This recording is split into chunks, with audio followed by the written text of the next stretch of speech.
नमस्कार। सेक्स करने के समय चरम सीमा पर जब महिला पहुंचती है तब कुछ पानी बाहर निकलता है, उसको बोलते हैं स्क्विर्टिंग। और उसके बारे में मैं आज आपसे बात करने वाला हूँ। स्क्विर्टिंग की सच्चाई क्या है ज़रूरी है क्या, तो इसके बारे में लेटेस्ट रिसर्च मैं आपको एक्सप्लेन करूँगा। मैं doctor Deepak Gaikar, sexologist, psychiatrist, de addiction specialist, hypnotherapist पिछले 44 साल से अकोला में प्रैक्टिस कर रहा हूँ। क्या हर लड़की को स्क्विर्टिंग आना चाहिए? क्या जो महिलाएं स्क्विर्टिंग नहीं करती है उनकी सेक्सुअल प्लेजर कम होती है? और क्या स्क्विर्टिंग ऑर्गेज़म का एक साइन है या सिर्फ एक नेचुरल बॉडी रेस्पॉन्स है? आज मैं आपको दुनिया की कुछ रेयर साइंटिफिक स्टडीज़ के आधार पर बताऊंगा कि महिलाएं वास्तव में स्क्विर्टिंग को लेकर कैसा महसूस करती और क्या ये सेक्सुअल सेटिस्फैक्शन को बढ़ाता है। मैं पिछले 44 साल से अकोला महाराष्ट्र में मेंटल हेल्थ और सेक्सोलॉजी में काम कर रहा हूँ और काफ़ी सारे वीडियोस इसके बारे में हमारे हैं। स्क्विर्टिंग होता क्या है?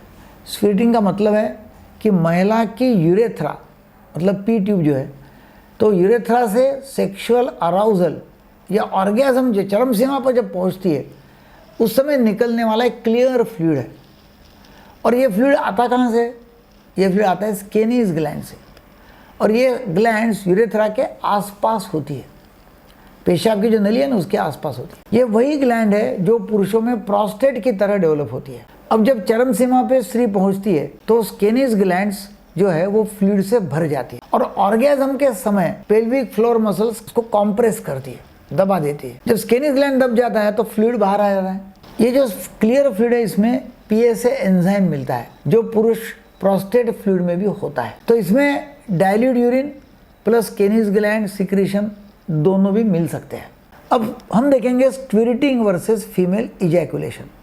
मतलब जैसा पतन जो होता है स्त्री का वो क्या है, दोनों एक जैसे नहीं है। फीमेल का पतन जो होता है उसका वीर्य पतन तो वो मिल्की होता है, दूध जैसा होता है, कम क्वांटिटी होता है और वो सिर्फ स्केनीज ग्लैंड से ही बाहर आता है। स्क्विर्टिंग में क्या है? स्क्विर्टिंग ज़्यादा क्लियर है, वाटरी है और यूरेथ्रल फ्लूइड और स्केनीज ग्लैंड्स दोनों मिला के वो बाहर आते हैं। स्टडीज़ के अनुसार लगभग 40% महिलाएं इजैकुलेशन अनुभव करती है। इजैकुलेशन के समय मतलब ऑर्गेज़म के समय उनको इजैकुलेशन होता है। स्वीडन की एक स्टडी 28 महिलाओं के ऊपर किया तो वो स्वीडिश रिसर्च टीम ने 28 महिलाएं चुनी जो खुद को स्क्विर्टर्स मानती थी, मतलब स्क्विर्टिंग उसका हो रहा था उनका। उनसे इंटरव्यू किया गया कि उन्हें यह अनुभव कैसा लगता है। तो 3 मेजर थीम्स सामने आई। एक ग्रुप ने ऐसा बोला कि उनको बहुत अच्छा लगा, प्राइड हो गया, सेक्सुअल सुपर पावर लगी। कुछ महिलाओं ने कहा उन्हें अपने शरीर की कई नई क्षमता मालूम हो गई, उसका एहसास हुआ, सेल्फ एक्सप्लोरेशन बढ़ा। कुछ ने इसे सीखने के लिए वर्कशॉप्स, बुक्स का सहारा लिया। कुछ पार्टनर्स एक्टिवली उन्हें एनकरेज करते थे। कई ने बताया कि वे पहले भी करती थी पर ध्यान नहीं दिया। उनके शब्दों में, मुझे ऐसा लगा कि मैं कुछ स्पेशल हूँ, जैसे कि एक सेक्सुअल पावर है। कुछ महिलाओं ने इनडिफरेंस बताया, कोई खास अंतर नहीं, ठीक है बोले हुआ है ना। कुछ महिलाओं ने कहा कि ऑर्गेज़मिक फीलिंग में कोई बहुत फ़र्क नहीं पड़ा और बस बाद में पता चला कि बेडशीट्स गीली हो गई और मालूम पड़ा कि ये स्क्विर्टिंग है। उन्हें ये ओवररेटेड लगा। कई ने कहा मेरे ऑर्गेज़म की क्वालिटी इससे नहीं बदली। कुछ महिलाओं ने अनुभव किया असुविधा कि गिलापन हुआ, उनको शर्म लगा कि शायद पेशाब हो गई है, इसलिए रेस्पॉन्सेस प्योरली इंडिविजुअल थे। हर महिला जो है वो स्क्विर्टिंग नहीं करती है और यह बिल्कुल ही सामान्य है। जो नहीं करती तो नहीं करती, जो करती है उनके लिए प्लेजेंट या कंफ्यूजिंग दोनों भी हो सकता है। सेक्सुअल प्लेजर जो आनंद महिला को आता है उसका स्तर स्क्विर्टिंग से तय नहीं होता। यह एक बेटर ऑर्गेज़म का प्रमाण नहीं है। प्रेशर बिल्कुल न डाले, न पार्टनर को ना खुद को। होना ही चाहिए स्क्विर्टिंग, ऐसा कुछ भी नहीं है।